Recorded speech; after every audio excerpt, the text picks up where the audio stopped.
Lazerlə sidik kisəsinin ən blok rezeksiyası.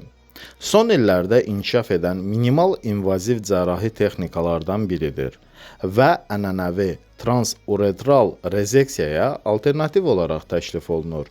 Bu üsul xüsusilə sidik kisəsi xərçənginin diaqnostikası və müalicəsində daha dəqiq, təhlükəsiz və onkoloji cəhətdən üstün hesab edilir. Metodun mahiyyəti.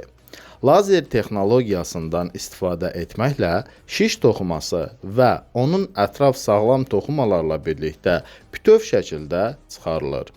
Əsas məqsəd şişi parçalara ayırmadan bütöv halda çıxarmaqdır ki, bu da patoloji analiz üçün daha yaxşı nümunə əldə etməyə və şiş hüceyrələrinin sidik hissəsinə yayılmasının qarşısını almağa imkan yaradır. Üstünlükləri 1. Daha dəqiq sərhədlərlə rezeksiya. Şiş bütöv halda çıxarıldığı üçün patoloji dəyərləndirmə daha dəqiq olur. 2. Az qanaxma riski.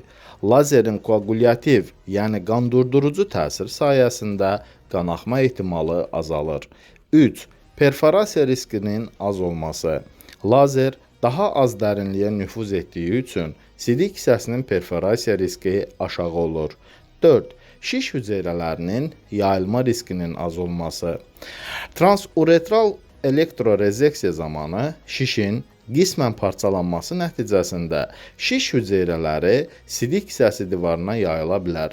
Ancaq ən blok rezeksiyada bu risk minimaldır. 5. Tam sağalma və az residiv riski. Müqayisəli tədqiqatlar göstərir ki, ən blok rezeksiya residiv riskini azaltmağa kömək edə bilir.